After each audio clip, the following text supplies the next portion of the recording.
ಎಲ್ರಿಗೂ ನಮಸ್ಕಾರ, ಎಲ್ರಿಗೂ ಗುಡ್ ಮಾರ್ನಿಂಗ್, ಶುಭೋದಯ. ಎಲ್ಲರೂ ಹೇಗಿದ್ದೀರಾ? ಎಲ್ಲರೂ ಚೆನ್ನಾಗಿದ್ದೀರಾ ಅಂದ್ಕೊಂಡಿದ್ದೀನಿ. ನಾನು ಕೂಡ ಚೆನ್ನಾಗಿದ್ದೀನಿ. ಎಲ್ರಿಗೂ ಈ ದಿನ ಚೆನ್ನಾಗಿರಲಿ ಅಂತ ನಾವು ಮೊದಲು ದೇವರಿಗೆ ಪ್ರಾರ್ಥನೆ ಮಾಡೋಣ. ನೋಡಿ, ಇವತ್ತು ಬೆಳಗ್ಗೆನೇ ಲಾಗ್ ಸ್ಟಾರ್ಟ್ ಮಾಡಿದ್ದೀನಿ. ಇನ್ನೂ 6 ಗಂಟೆ ಕೂಡ ಆಗಿಲ್ಲ. ನನ್ನ ಎಲ್ಲ ಕೆಲಸಗಳು ಮುಗಿಸಿದ್ದೀನಿ. ಈಗ ನಾನು ತಿಂಡಿ ಮಾಡೋಣ ಅಂತ ಬಂದಿದ್ದೀನಿ. ಅಮ್ಮನ ಮನೆಗೆ ಹೋಗಿದ್ನಲ್ಲ 2 ದಿನ.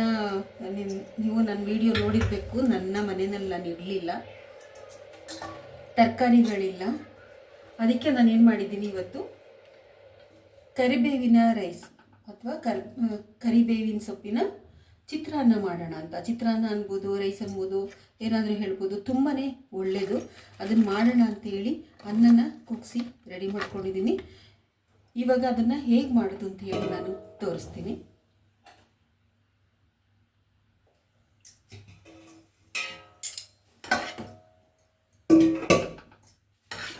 ತುಂಬ ಬಿಸಿ ಇದೆ. ನನ್ನ ಇವಾಗ ತಾನೇ ಕೂಗಿದೆ. ನಾನು ಸ್ವಲ್ಪ ಪ್ರೆಷರನ್ನು ಹೋಗಿಸ್ಬಿಟ್ಟು ತೆಗಿತಾ ಇದ್ದೀನಿ. ಏಕೆಂದರೆ ಮುದ್ದೆ ಆಗಿಬಿಟ್ರೆ ಅದು ಅನ್ನ ಕಲಸೋಕ್ಕೆ ಚೆನ್ನಾಗಿರಲ್ಲ ಅಂತ.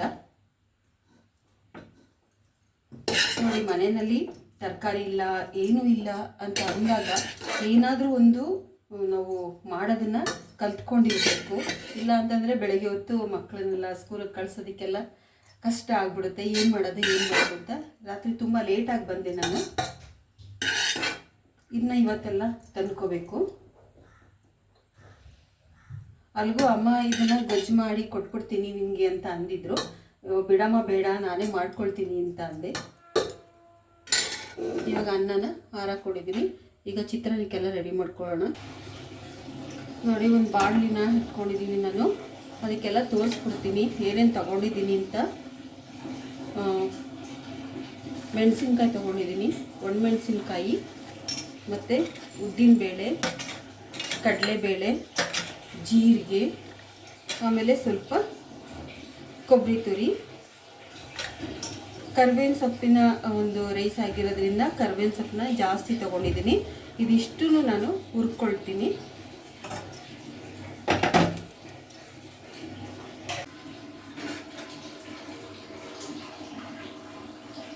ನಾನು 1 ಗ್ಲಾಸ್ ಅಕ್ಕಿಗೆ ಅಂತ ತೊಗೊಂಡಿದ್ದೀನಿ. ಆದರೆ ಖಾರ ಇನ್ನೊಂದು ಸ್ವಲ್ಪ ಉಳಿಬೋದು ಅಂತ ಅನಿಸುತ್ತೆ. ಇದಕ್ಕೆ ನಿಂಬೆಹಣ್ಣನ್ನು ಬಳಸ್ಕೊಳ್ತಾ ಇದ್ದೀನಿ. ನೋಡಿ, ನಿಂಬೆಹಣ್ಣು ಬಳಸ್ಕೊಳ್ತಾ ಇದ್ದೀನಿ. ಇದಕ್ಕೆ ಹುಳಿಗೆ ಹುಣಸೆಹಣ್ಣು ಹಾಕ್ತಾಯಿಲ್ಲ. ಹುಣಸೆಹಣ್ಣು ಬೇಕಾದ್ರೂ ಹಾಕ್ಕೊಂಡು ಅದನ್ನೆಲ್ಲ ಮಿಕ್ಸಿ ಮಾಡ್ಕೊಳ್ಬೋದು.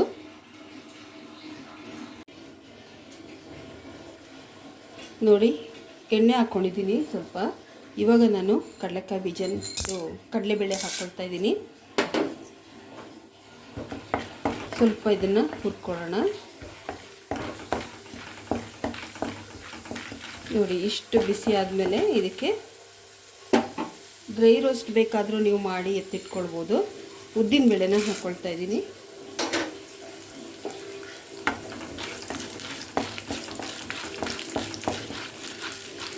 ಇದೆರಡು ಸ್ವಲ್ಪ ಕೆಂಪಾಗಿ ಹುರ್ಕೊಳ್ಳೋಣ, ಕಪ್ಪಾಗಿ ಹುರಿಯೋದು ಬೇಡ. ನೋಡಿ, ಬೇಳೆನ ತೆಗೆದಿಟ್ಕೊಂಡಿದ್ದೀನಿ. ಇಷ್ಟು ಕಲರ್ ಇರಬೇಕು. ಇವಾಗ ನಾನು ಇದಕ್ಕೆ ಒಣಗಿರೋ ಮೆಣಸಿನ್ಕಾಯಿನ ಹಾಕ್ಕೊಳ್ತಾ ಇದ್ದೀನಿ. ಹಸಿ ಮೆಣಸಿನ್ಕಾಯಿ ಬೇಡ, ಇದಕ್ಕೆ ಒಣಮೆಣಸಿನ್ಕಾಯಿನೇ ಹಾಕ್ಕೊಳ್ಳಿ. ನೋಡಿ, ಇಷ್ಟು ಬಿಸಿ ಆದರೆ ಸಾಕು. ಮೆಣಸಿನ್ಕಾಯಿನ ಹುರ್ಕೊಂಡ್ಮೇಲೆ ನಾನಿವಾಗ ಕರಿಬೇವಿನ ಸೊಪ್ಪು ಹಾಕ್ತಾಯಿದ್ದೀನಿ. ಹಸಿ ಇರುತ್ತಲ್ಲ ಕರಿಬೇವಿನ ಸೊಪ್ಪು, ಅದರಿಂದ ಆ ರೀತಿಯ ಶಬ್ದ ಬರುತ್ತೆ. ಇದನ್ನ ಚೆನ್ನಾಗಿ ಹುರ್ಕೊಳ್ಳೋಣ.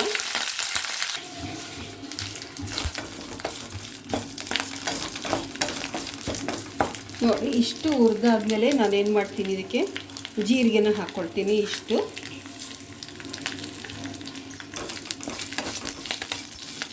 ಇಷ್ಟೇ ಬಿಸಿ ಒಳಗಡೆ ಆಗಬೇಕು. ಸಿಮ್ಮಲ್ಲಿ ಇಟ್ಕೊಂಡಿದ್ದೀನಿ ಉರಿನ. ಜೋರಾಗಿ ಇಟ್ಕೋಬೇಡಿ. ಏನೇ ಮಾಡಬೇಕಾದ್ರೂ ಉರಿ ಸಿಮ್ಮಲ್ಲಿರಬೇಕು. ಇವಾಗ ನಾನೇನು ಮಾಡ್ತೀನಿ,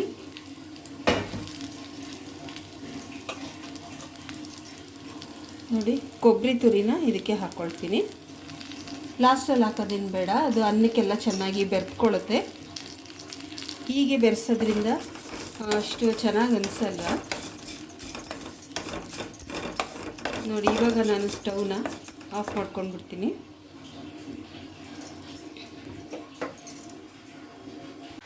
ನೋಡಿ ಮೆಣಸಿನ್ಕಾಯಿನ ಕೂಡ ನೋಡಿ ಈ ಥರ ಮುರಿದು ಹಾಕ್ಕೊಳ್ತೀನಿ. ಮಿಕ್ಸಿಗೆ ಹಾಕುವಾಗ ಬೇಗನೆ ನುಣ್ಣಗಾಗುತ್ತೆ. ನೋಡಿ ಶಬ್ದ ನೋಡಿ ಹೇಗೆ ಬರುತ್ತೆ ಆ ರೀತಿ ಹುರ್ಕೋಬೇಕು.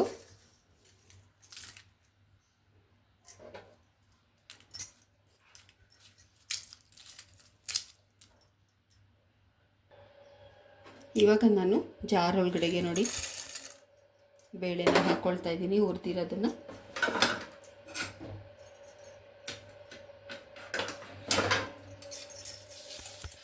ಇದನ್ನು ಕೂಡ ಜಾರಿಗೆ ಹಾಕ್ಕೊಳ್ತಾ ಇದ್ದೀನಿ. ಇದನ್ನೆಲ್ಲ ನುಣ್ಣಗೆ ಮಿಕ್ಸಿನಲ್ಲಿ ರುಬ್ಕೊಳ್ಳೋಣ. ನೀರೇನು ಹಾಕೋದು ಬೇಡ, ಹಾಗೆ ರುಬ್ತೀನಿ. ನೋಡಿ ಈಗ ಬಾಣಲೆ ಇಟ್ಕೊಂಡಿದ್ದೀನಿ, ಎಣ್ಣೆ ಹಾಕ್ಕೊಳ್ತೀನಿ. ಅದಕ್ಕೆ ಒಗ್ಗರಣೆ ಮಾಡ್ಕೊಳ್ಳೋಣ. ನೋಡಿ ಈ ರೀತಿ ಪೌಡ್ರನ್ನ ನಾನು ರೆಡಿ ಮಾಡ್ಕೊಂಡಿದ್ದೀನಿ. ನೋಡಿ ಎಣ್ಣೆ ಬಿಸಿಯಾಗಿದೆ. ನಾನಿವಾಗ ಕಡಲೆಕಾಯಿ ಬೀಜನ ಹಾಕ್ಕೊಳ್ತೀನಿ. ಫಸ್ಟು ಕಡಲೆಕಾಯಿ ಬೀಜನ ಹುರಿದ್ಬಿಟ್ಟು ಎತ್ತಿಟ್ಕೊಂಡ್ಬಿಡ್ಬೇಕು. ಇಲ್ಲಾಂದರೆ ಬೇರೆ ಎಲ್ಲ ಹಾಕಿದಾಗ ಅದು ಮೆತ್ತವಾಗುತ್ತೆ, ಚೆನ್ನಾಗಿರಲ್ಲ, ಅಥವಾ ತುಂಬಾ ಬೆಂದ್ಕೊಂಡ್ಬಿಡುತ್ತೆ. ಅದಕ್ಕೆ ನಾನೇನು ಮಾಡ್ತೀನಿ ಅಂದರೆ ಮೊದಲೇ ಕಡಲೆಕಾಯಿ ಬೀಜನ ಹುರಿದು ತೆಗೆದಿಟ್ಕೊಂಡ್ಬಿಡ್ತೀನಿ. ಆವಾಗ ಅದೇನು ಗರಿ ಗರಿ ಆಗಿರುತ್ತೆ, ಅಂದರೆ ಕ್ರಿಸ್ಪಿ ಆಗಿರುತ್ತೆ, ಅದು ಹಾಗೆ ಉಳ್ಕೊಂಡಿರುತ್ತೆ ಅನ್ನ ಕಲಿಸಿದಾಗ. ನೋಡಿ ಇವಾಗ ನಾನು ಸಾಸಿವೆ, ಜೀರಿಗೆ, ಉದ್ದಿನಬೇಳೆ ಎಲ್ಲ ಮಿಕ್ಸ್ ಮಾಡಿ ತೊಗೊಂಡ್ಬಿಟ್ಟಿದ್ದೀನಿ. ಇವಾಗ ಒಗ್ಗರಣೆಗೆ ಹಾಕ್ಕೊಳ್ತೀನಿ. ನೋಡಿ ಇವಾಗ ಅದಕ್ಕೆ ಕರ್ಬೇವಿನ ಸೊಪ್ಪು ಕೂಡ ಹಾಕ್ಕೊಳ್ತೀನಿ. ಒಂದೇ ಒಂದು ಮೆಣಸಿನ್ಕಾಯಿನ ಹಾಕ್ಕೊಳ್ತೀನಿ. ಅದೊಂದು ರೀತಿ ಟೇಸ್ಟ್ ಕೊಡುತ್ತೆ. ಈ ಥರ ಮೆಣಸಿನ್ಕಾಯಿನ ಒಗ್ಗರಣೆಗೆ ಹಾಕ್ಕೊಳ್ಳೋದ್ರಿಂದ ಸಾಂಬಾರಿಗೂ ಅಷ್ಟೇ ತುಂಬ ಟೇಸ್ಟ್ ಅನಿಸುತ್ತೆ. ಅದಕ್ಕೆ ಒಂದೇ ಒಂದು ಮೆಣಸಿನ್ಕಾಯಿನ ನಾನು ಮುರಿದ್ಬಿಟ್ಟು ಹಾಕ್ತೀನಿ. ನೋಡಿ ಇವಾಗ ಇದು ರೆಡಿ ಆಯಿತು. ನಾನಿವಾಗ ಸ್ಟವನ್ನು ಆಫ್ ಮಾಡ್ಕೊಳ್ತೀನಿ. ನೋಡಿ ಇವಾಗ ಪುಡಿ ಉಪ್ಪನ್ನು ಈ ಥರ ಹಾಕ್ಕೊಳ್ತಾ ಇದ್ದೀನಿ. ಹೀಗೆ ಹಾಕ್ಕೋಬೇಕು. ನಾನು ಪೌಡ್ರು ಮಾಡಿದ್ದೀನಲ್ಲ, ಅದಕ್ಕೇನು ಉಪ್ಪು ಹಾಕಿಲ್ಲ.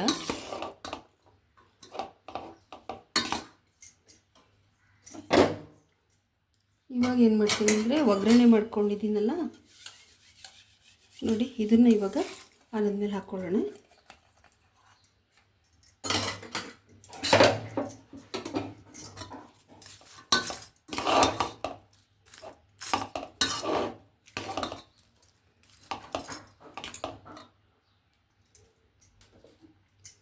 ಇವಾಗ ನೋಡಿ ಇದನ್ನು ಮಿಕ್ಸಿ ಮಾಡ್ಕೊಂಡಿದ್ವಲ್ಲ, ಆ ಪುಡಿಯನ್ನು ನಾನು ಇದಕ್ಕೆ ಹಾಕ್ಕೊಂಡು ಕಲಿಸ್ತಾ ಇದ್ದೀನಿ.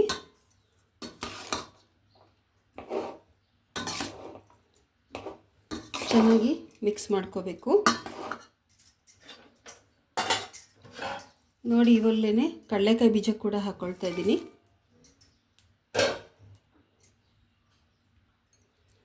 ನೋಡಿ ಅರ್ಧ ಕಲಸಿದ್ದೀನಿ. ಇವಾಗ ಏನು ಮಾಡ್ತೀನಿ ಅಂದರೆ ನಾನು ನಿಂಬೆಹಣ್ಣನ್ನು ತಗೊಂಡಿದ್ದೀನಿ. ನಿಂಬೆಹಣ್ಣನ್ನು ಇದಕ್ಕೆ ಹಾಕೋಣ.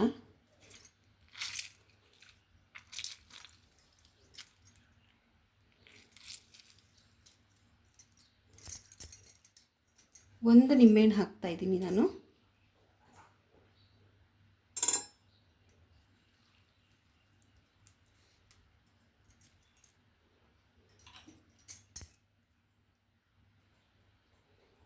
ನೋಡಿ ಕಲಸಿ ರೆಡಿಯಾಗಿದೆ. ಕೊತ್ತಂಬರಿ ಸೊಪ್ಪು ಹಾಕಿಲ್ಲ ಇದಕ್ಕೆ. ನಿಮಗೆ ಬೇಕಾದರೆ ನೀವು ಹಾಕ್ಕೊಳ್ಳಿ. ಸಿಕ್ಕಿಲ್ಲ ಅಂತ ಹಾಕಿಲ್ಲ ಅಷ್ಟೇ, ಇಲ್ಲಾಂದರೆ ಹಾಕ್ಕೊಳ್ತೀನಿ. ನೋಡಿದ್ರಲ್ಲ, ಕರ್ಬೇವಿನ ಸೊಪ್ಪಿನ ಒಂದು ರೈಸು ಅಥವಾ ಚಿತ್ರಾನ್ನ ಏನು ಬೇಕಾದರೂ ಹೇಳ್ಬೋದು. ಅದನ್ನು ತುಂಬಾ ಟೇಸ್ಟಾಗಿರುತ್ತೆ. ಅಷ್ಟೇ ಅಲ್ಲ, ಕರ್ಬೇವಿನ ಸೊಪ್ಪು ತುಂಬಾ ಒಳ್ಳೆಯದು ಆರೋಗ್ಯಕ್ಕೆ. ಕಣ್ಣಿಗಿರ್ಬೋದು, ಕೂದಲಿಗಿರ್ಬೋದು ತುಂಬಾ ಒಳ್ಳೆಯದು. ಐರನ್ ಇರುತ್ತೆ ಅದರಲ್ಲಿ. ಬ್ಲಡ್ ಕೂಡ ಜಾಸ್ತಿ ಆಗುತ್ತೆ. ಅನಿಮಿಕ್ ಕೂಡ ಬರೋದಿಲ್ಲ. ಪ್ರತಿನಿತ್ಯ ಹೆಚ್ಚು ಹೆಚ್ಚು ಕರ್ಬೇವಿನ ಸೊಪ್ಪನ್ನ ತಿಂದರೆ ಅಂತ ಹೇಳಿ ವಿಜ್ಞಾನ ಹೇಳುತ್ತೆ. ಅದರಿಂದ ಕರ್ಬೇವಿನ ಸೊಪ್ಪನ್ನು ಹೆಚ್ಚಿಗೆ ಬಳಸಿ. ಈ ರೀತಿ ಹಾಕೋದ್ರಿಂದ ನೋಡಿ, ಇಷ್ಟು ನಾನು ಹಾಕಿದ್ದೆ, ಇವತ್ತು ಅಷ್ಟು ನಮಗೆ ಹೋಗುತ್ತೆ. ಇಲ್ಲಾಂದರೆ ಒಗ್ಗರಣೆಲೆಲ್ಲ ಹಾಕಿದ್ರೆ ಏನು ಮಾಡ್ತಾರೆ, ತೆಗೆದಾಕ್ಬಿಡ್ತಾರೆ. ಅದಕ್ಕೆ ಏನು ಮಾಡ್ತೀನಿ, ನಾನು ಪುಡಿ ಮಾಡಿ ಹಾಕ್ಬಿಡ್ತೀನಿ. ಒಂದೊಂದು ಸಲ ಏನು ಮಾಡ್ತೀನಿ, ರುಬ್ಬಿ ಹಾಕಿರ್ತೀನಿ, ಸಾಂಬಾರಿಗೆಲ್ಲ ರುಬ್ಬಿ ಹಾಕ್ತೀನಿ. ಇವತ್ತಿನ ಈ ಒಂದು ರೈಸು ನಿಮಗೆಲ್ಲ ಇಷ್ಟ ಆಗಿದೆ ಅಂತ ನಾನು ತಿಳ್ಕೊಳ್ತೀನಿ. ಯಾರೆಲ್ಲ ನನ್ನ ಚಾನಲ್ ನೋಡ್ತಾ ಇದ್ದೀರಾ, ಸಬ್ಸ್ಕ್ರೈಬ್ ಮಾಡ್ಕೊಳ್ಳಿ ನಮ್ಮ ಚಾನಲ್ನ, ಹಾಗೂ ಲೈಕ್ ಮಾಡಿ, ಶೇರ್ ಮಾಡಿ ಮತ್ತು ಕಮೆಂಟ್ ಮಾಡಿ. ಇವತ್ತಿನ ವಿಡಿಯೋ ಹೇಗಿತ್ತು ಅಂತ ಹೇಳಿ. ನಿಮ್ಮನೆಲ್ಲೂ ಮಾಡಿ, ಇದು ಮಕ್ಕಳಿಗೆಲ್ಲ ಮಾಡಿಕೊಡಿ, ಇದು ತುಂಬಾ ಒಳ್ಳೆಯದು. ಎಲ್ರಿಗೂ ದಿನ ಒಂದು 5 ಎಲೆ ಸೇವಿಸಿದ್ರೆ ಸಾಕು ಅಂತ ಹೇಳ್ತಾರೆ, ಅನಿಮಿಕ್ ಬರಲ್ಲ ಅಂತೇಳಿ. ಕರ್ಬೇವಿನ ಸೊಪ್ಪಲ್ಲಿ ಇಷ್ಟೊಂದು ಮಹತ್ವ ಉಳ್ಳಂತಹ ಕರ್ಬೇವಿನ ಸೊಪ್ಪಿನ ಚಿತ್ರಾನ್ನವನ್ನು ಇವತ್ತು ಮಾಡಿ ನಾನು ನಿಮಗೆ ತೋರಿಸಿದ್ದೀನಿ. ಎಲ್ರಿಗೂ ನನ್ನ ತುಂಬು ಹೃದಯದ ಧನ್ಯವಾದಗಳು. ಬೆಳಗಿನ ಇವತ್ತು ತಿಂಡಿ ಏನಂತ ಅಂದರೆ ಕರ್ಬೇವಿನ ರೈಸ್.